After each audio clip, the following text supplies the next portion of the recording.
Friends, આજે આપણે બનાવીશું કેસર પિસ્તા ફ્લેવરના પેંડા. 10 થી 15 મિનિટમાં બનીને તૈયાર થઈ જાય છે. દેખાવમાં અને સ્વાદમાં એકદમ બજાર જેવા. તો હવે રક્ષાબંધન હોય કે દિવાળી, પેંડા ખરીદવા માટે લાંબી લાઈનોમાં ઊભા રહેવાની જરૂર નથી.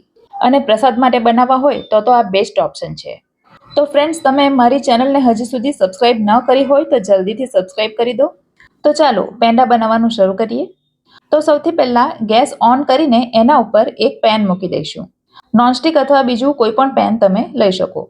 હવે એમાં 3 ટીસ્પૂન ઘી મૂકીશું અને ઘી મેલ્ટ થઈ જાય ત્યાર પછી આપણે એમાં 1 કપ ભરીને દૂધ ઉમેરીશું. 200 થી 250 ml જેટલું દૂધ ઉમેરવાનું.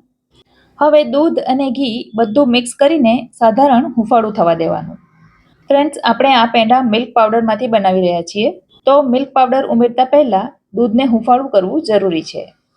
હવે દૂધ સાધારણ ગરમ થાય એટલે ગેસ બંધ કરી દઈશું અને આપણે કેસર પિસ્તા ફ્લેવરના પેંડા બનાવી રહ્યા છીએ, તો 1 ચપટી જેટલું કેસર ઉમેરીશું અને કેસરને દૂધ સાથે 2 મિનિટ સુધી મિક્સ થવા દઈશું. કેસરને તમે અગાઉથી થોડા દૂધમાં પલાળી રાખો તો પણ ચાલે. તો થોડી વાર થશે એટલે કેસર દૂધમાં સરસ રીતે મિક્સ થઈ જશે અને એનો કલર પણ સારો એવો છૂટો પડી જશે. પણ માત્ર કેસરથી પેંડાનો કલર એટલો સરસ નથી આવતો, તો સરસ કેસરી કલર આવે એના માટે આપણે ચપટી ઓરેન્જ ફૂડ કલર ઉમેરીશું. અહીં ફૂડ કલર ઉમેરવો ટોટલી ઓપ્શનલ છે. જો તમને ગમતો હોય તો જ ઉમેરવાનો, નહીં તો તમે સ્કીપ કરી શકો છો. હવે આપણે અહીં મિલ્ક પાવડર ઉમેરીશું. ગેસ બંધ છે અને બંધ ગેસમાં જ મિલ્ક પાવડર ઉમેરવાનો છે. તો અહીં મેં 2 કપ ભરીને અને વજનમાં 200 ગ્રામ એટલો મિલ્ક પાવડર ઉમેર્યો છે. ફ્રેન્ડ્સ, મિલ્ક પાવડર 2-3 પ્રકારના આવતા હોય છે: whole milk powder, skim milk powder, dairy whitener વગેરે. તો અહીં તમે કોઈ પણ પ્રકારનો મિલ્ક પાવડર લઈ શકો છો. મેં અહીં ડેરી વ્હાઇટનરનો ઉપયોગ કર્યો છે. હવે પહેલાં તો દૂધ અને મિલ્ક પાવડરને સરસ રીતે મિક્સ કરી લેવાના. એમાં જે ગાંઠા દેખાય છે એને ચમચા વડે દબાવતા જવાનું અને બંધ ગેસમાં જ બધું મિક્સ કરતા જવાનું. 2-3 મિનિટ થઈ છે અને તમે જોઈ શકો છો કે લમ્સ લગભગ બધા નીકળી ગયા છે અને થોડા ઘણા જે બચ્યા છે એ આપણે દૂધ ગરમ કરીશું ત્યારે નીકળી જશે. હવે ગેસ ફરીથી ઓન કરી દઈશું, પણ ફ્લેમ એકદમ લો રાખીશું. આપણે દૂધ અને મિલ્ક પાવડર મિક્સ કરીને એનો માવો બનાવવાનો છે, તો એને લો ફ્લેમ પર જ સતત હલાવતા રહીશું. તમે જોઈ શકો છો થોડી જ વારમાં રબડી જેવી થિકનેસ આવી ગઈ છે અને માવો બનતા 3-4 મિનિટ લાગે છે, વધારે વાર નથી લાગતી.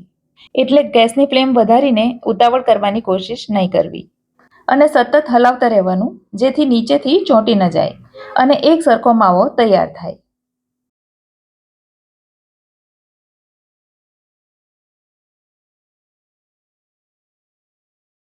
થોડી વાર થશે એટલે માવો પેનથી છૂટો પડવા માંડશે અને તમે જોઈ શકો છો માવો સારો એવો ઘટ્ટ થઈ ગયો છે, પણ હજી આપણે એને ચલાવવું પડશે.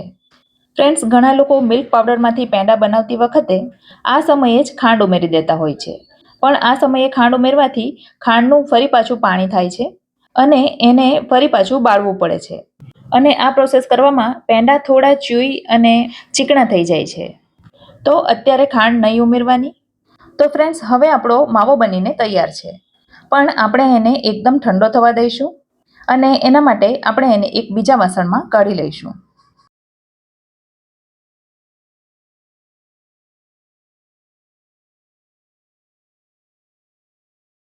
તો હવે માવો સરસ રીતે ઠંડો થઈ ગયો છે. તો હવે આપણે એમાં ખાંડ ઉમેરીશું. તો અહીં મેં અડધો કપ ભરીને દળેલી ખાંડ લીધી છે અને વજનમાં એ લગભગ 70 ગ્રામ જેટલી છે. અને ફ્રેન્ડ્સ, ખાંડને ચાળીને લેવાની, જેથી એની કણી નહીં લાગે અને પેંડા એકદમ સ્મૂથ તૈયાર થાય. અહીં આપણે ડેરી વ્હાઇટનર લીધું છે અને ડેરી વ્હાઇટનર સ્વાદમાં આમ પણ થોડું સ્વીટ હોય છે, એટલે જો તમે સ્કીમ મિલ્ક પાવડરનો ઉપયોગ કર્યો હોય તો 2-3 ચમચી ખાંડ વધારે લેવાની. તો તમે જોઈ શકો છો સરસ મજાનું પેંડાનું મિશ્રણ બનીને તૈયાર છે. બસ હવે એને શેપ આપવાનો જ બાકી છે. પેંડાનો શેપ આપવા માટે અહીં હું તમને 3 રીત બતાવીશ. પહેલાં તો મેં આ પ્રકારની એક કેપ લીધી છે. આ કોઈ સ્પેશિયલ પેંડાની કેપ નથી, પણ ઘરમાં હતી એટલે મેં એનો ઉપયોગ કર્યો છે. તો સૌથી પહેલાં એમાં થોડું ઘી લગાવી દઈશું અને ત્યાર પછી એમાં સમાય એટલું પેંડાનું મિશ્રણ અંદર મૂકી દઈશું. ઉપરથી થોડું દાબીને સરખું કરી દઈશું.